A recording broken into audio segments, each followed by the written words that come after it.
Voyez, c'est-à-dire, je vais utiliser des termes tels que fétiche. Je vais dire que la religion africaine, c'est de l'animisme. Pourquoi? Parce que on s'intéresse aux arbres, on s'intéresse à l'énergie des pierres et compagnie. Moi, je trouve tout ça quand même assez surprenant. Parce que les gens ont du mal, en fait, parce que chaque terme a développé son environnement clos. Les gens ont du mal véritablement à se rendre compte que les pratiques sont les mêmes partout, en fait, dans le fond. C'est la terminologie qu'on met sur un certain nombre de pratiques qui crée la problématique. Vous voyez, prenons le cas, par exemple, des gens qui sont de croyances musulmanes et qui vont à la Mecque. Vous demandez c'est quoi? C'est une pierre noire. Bon, et qu'est-ce qu'on fait avec cette pierre noire? On tourne autour de cette pierre noire. Vous savez, c'est de l'animisme. On peut tourner autour d'un arbre, on peut tourner autour d'un bout de bois, on peut tourner autour d'une pierre. Je dirais la pratique est la même. Bon, vous me demandez le terme de fétiche. Bon, vous sortez un objet qui a été fait en fer et qui représente une divinité africaine. Mais la croix de Jésus-Christ est un fétiche. Je dirais, il faut quand même être honnête. C'est-à-dire que les pratiques sont les mêmes partout.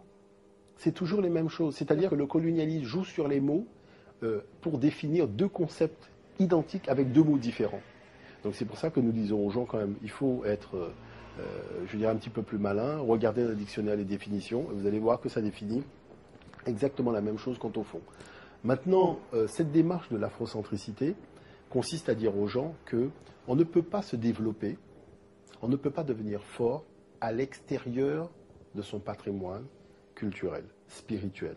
Quand vous dites par exemple que la croix de Jésus, c'est un fétiche, oui. Mais justement, il me souvient avoir lu quelque part que même en termes de religion, que nous connaissons aujourd'hui, que l'on appelle religion catholique, c'est à la base quelque chose qui concerne les Noirs. Oui. Non, c'est-à-dire qu'on travaille là-dessus d'ailleurs dans le cadre de l'Institut Africamat, c'est une thématique de recherche.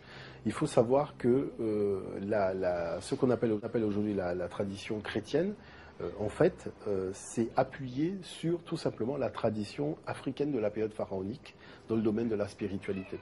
Il n'y a pas un concept qu'on ne retrouve pas dans les textes sacrés de l'Afrique ancienne. Et il faut savoir plus exactement que c'est véritablement l'Éthiopie des anciens, c'est-à-dire dans la région du Soudan, région de Grand Lac, que tout ce corpus religieux, avec l'Eucharistie, vous voyez, avec la croyance d'un Dieu, Fils de Dieu, qui est venu pour racheter les péchés des hommes, qui est mort, ressuscité d'entre les morts le troisième jour, monté à la droite de Dieu, tout ça existe déjà dans les textes africains, vous voyez, donc il n'y a pas de scoop. Véritablement dans la chrétienté, c'est juste une copie. Donc on peut même dire, sans se tromper, que Jésus était noir.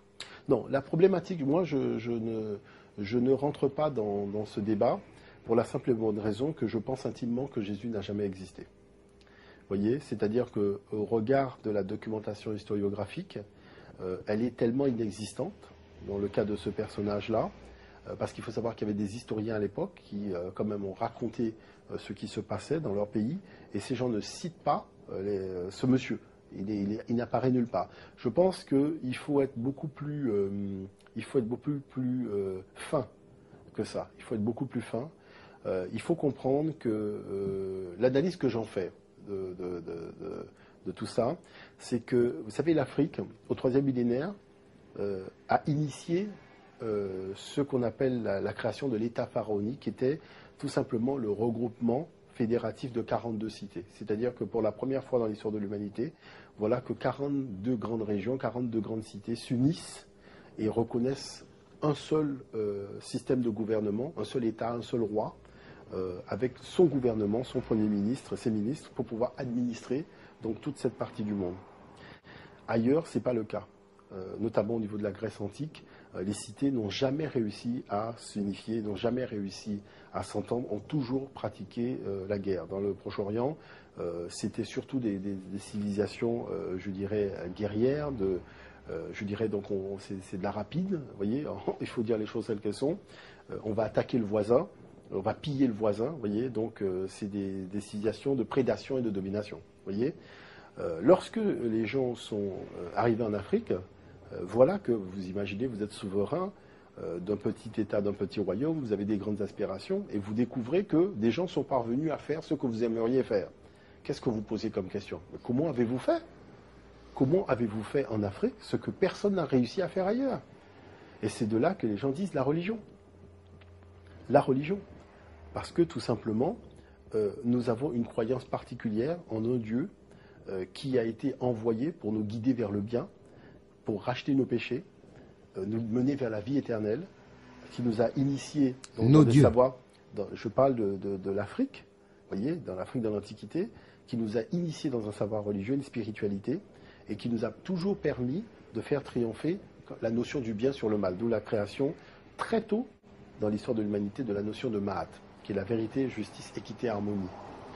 À partir de là, il faut savoir que ces 42 cités, 42 régions, il y a eu le projet de l'associer à ce corps de cette divinité qui a été envoyé, qui est Osiris en fait, ou Siré, avec sa femme, Aset.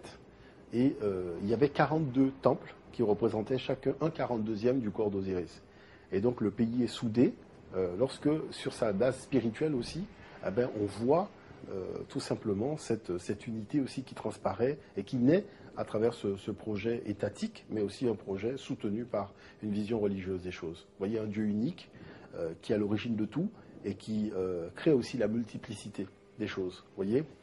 Et ça, c'est quelque chose que les souverains en avaient besoin. Quand l'empereur Constantin, qui est un empereur romain, était confronté à l'émiettement de l'Empire romain, avec cette menace aussi de l'effritement venant de l'Empire romain d'Orient, il prend la décision d'imposer cette tradition. Et c'est véritablement là qu'on voit apparaître dans l'histoire tout ce qu'on appelle aujourd'hui la religion chrétienne. C'est pour ça qu'on dit apostolique et romaine. Pourquoi ? Parce que ce sont les Romains, les empereurs romains. Vous imaginez l'image que vous donnez à la chose, parce que les empereurs romains, ce n'est pas une référence, je dirais, d'humanisme dans l'histoire de l'humanité. Donc vous voyez qu'il s'agissait tout simplement de tirer profit d'une information qu'on venait d'avoir, de manière à pouvoir régner sur un empire relativement grand et éviter les scissions de cet empire. Vous voyez ? Et je pense que véritablement, Constantin a fait appel donc aux pères de l'Église qui ont commencé à rédiger des textes, des corpus de textes qui ont été au fil du temps remaniés, donc avec les conciles. Et aujourd'hui, vous avez les gens qui vous disent la vision, l'unité spirituelle de l'Europe se fait dans la tradition chrétienne. Donc ça veut dire que le pari qui a été lancé par les anciens potentats européens de l'époque, c'est un pari finalement qui a réussi. Et ce que l'Égypte en fait a fait par le passé, les Européens ont voulu le faire et sont parvenus à le faire. La seule chose, c'est qu'aujourd'hui, vous voyez, comme c'était une greffe, on voit bien que la greffe, dans le fond, n'a pas pris, puisque le comportement des Européens n'est pas du tout compatible avec cette idée qu'ils ont voulu développer de Jésus-Christ à un moment de leur histoire.